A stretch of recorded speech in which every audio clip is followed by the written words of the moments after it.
आखिरकार तैमूर अपने इतने शदीद घटियापन पर उतर आया है कि उसको कुछ होश नहीं रहा कि आखिर अगर वो प्यार करता है ईमान के साथ तो उसको ज़माने भर में जलील कैसे कर सकता है।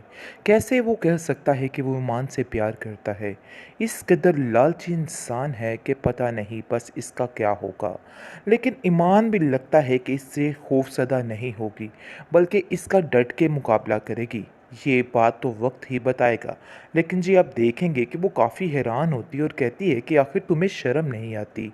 क्या क्या कुछ तुम्हारे साथ हुआ, लेकिन फिर भी तुम्हें बिल्कुल भी शर्म नहीं है। अगर तुम्हारी जगह कोई और होता ना तो शर्म के मारे डूब मरता। लेकिन जी आप देखेंगे कि इस बंदे ने उसको अपनी मोहब्बत से ज़्यादा ज़िद बना के रखा हुआ है और ज़िद के पीछे वो कुछ भी कर जाता है।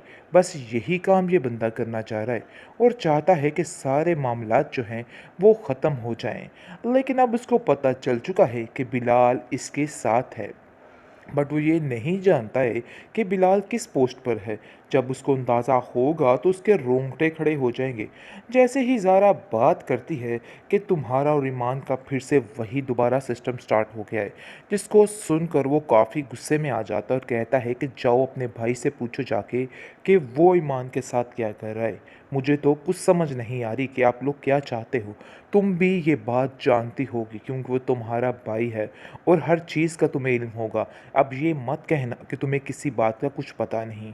मैं सब जानता हूँ कि तुम हर चीज़ से वाकिफ़ हो। आप देखेंगे कि वो कहती है कि यकीन मानो मुझे किसी बात का कुछ पता नहीं है। अगर मुझे पता होता तो मैं तुम्हें ज़रूर बताती।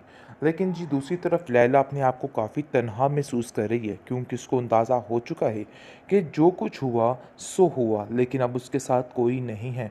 वो अहद को छुड़वाने के लिए कुछ भी करना चाहती है और अपनी माँ से कहती है कि आप फ़िक्र मत कीजिएगा, मैं अहद को बहुत जल्द छुड़वा लाऊंगी और आपको फ़िक्र करने की कोई ज़रूरत नहीं है। लेकिन ये बात वो नहीं जानता है कि ये क्या कुछ होने वाला है और क्या कुछ नहीं होने वाला। बहुत ज़्यादा टेंशनें बढ़ चुकी हैं इस बेचारी लड़की के लिए, क्योंकि ज़ारा को समझ आ चुकी है कि उसकी प्लानिंग ज़्यादा देर तक कामयाब नहीं होने वाली, बल्कि बहुत जल्द ये लड़की बुरे हाल में होगी और ये अस्पताल में पहुंच जाएगी। और इसको पहुंचाने वाला इसका शोहर तैमूर ही होगा।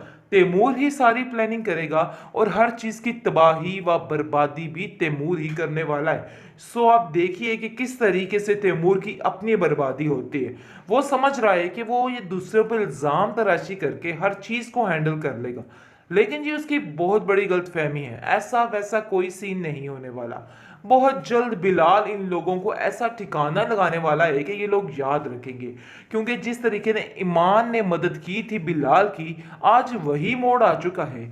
आज वो भी सबके सामने इस चीज़ का इजहार करेगा और कहेगा कि नहीं, ऐसा हो नहीं सकता और ईमान ऐसा कभी नहीं कर सकती। ये बात तो बिल्कुल तय है। अगर कोई ऐसा सोच रहा है तो अपने जहन से ये सारी फजूल किस्म की बातें निकाल दे, क्योंकि अब ज़्यादा देर तक तैमूर की ये हरकतें नहीं चलने वाली। तैमूर की ज़िंदगी में ऐसी तबाही बर्बादी पेश होने वाली है कि ये याद रखेगा कि आखिर हुआ तो हुआ क्या, क्योंकि उनको भी बिलाल का पता ही नहीं कि बिलाल किस जगह पे पहुंच चुका है। जब अंदाज़ा हो जाएगा उन लोगों को कि बिलाल कहाँ से कहाँ पहुँच गया है, तो वो काफ़ी ज़्यादा हैरान होंगे और उनके रोंगटे खड़े हो जाएंगे, क्योंकि वो जान ही नहीं सकते, ना तसव्वुर कर सकते हैं कि बिलाल की ये कामयाबी भी हो सकती है। लेकिन जब पता चलेगा तो सब कुछ ख़त्म होकर रह जाएगा। बेहतरीन ड्रामा सीरियल नकाब एक नए मोड़ पे आ चुका है। अंदाजा ही नहीं था कि इतनी जल्दी बिलाल अपने दिल की बात उगल देगा और ये सारे मामलात कर देगा।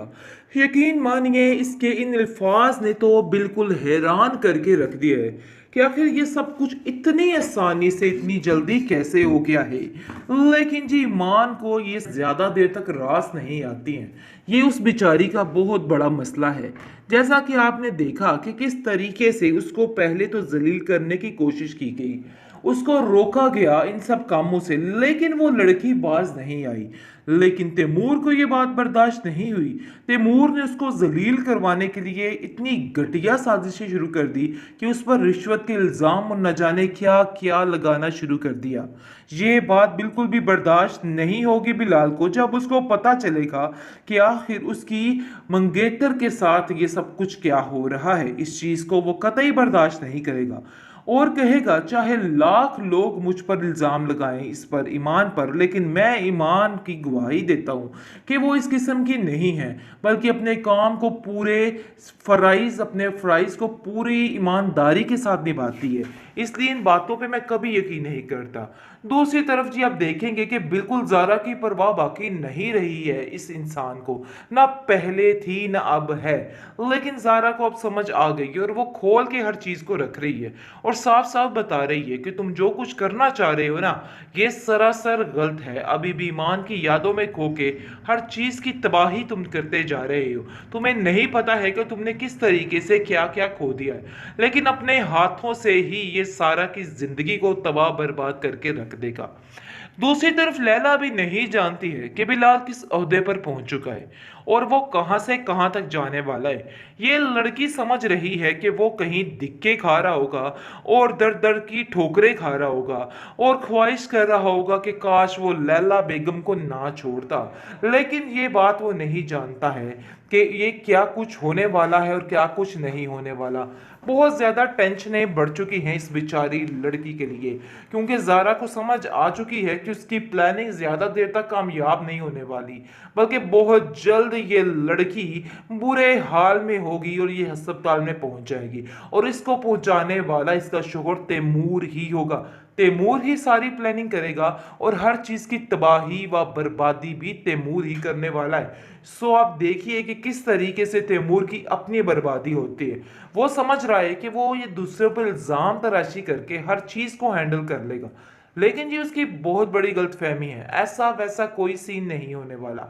बहुत जल्द बिलाल इन लोगों को ऐसा ठिकाना लगाने वाला है कि ये लोग याद रखेंगे, क्योंकि जिस तरीके ने ईमान ने मदद की थी बिलाल की, आज वही मोड़ आ चुका है। आज वो भी सबके सामने इस चीज़ का इजहार करेगा और कहेगा कि नहीं, ऐसा हो नहीं सकता और ईमान ऐसा कभी नहीं कर सकती। ये बात तो बिल्कुल तय है। अगर कोई ऐसा सोच रहा है तो अपने जहन से ये सारी फजूल किस्म की बातें निकाल दे, क्योंकि अब ज्यादा देर तक तैमूर की ये हरकतें नहीं चलने वाली।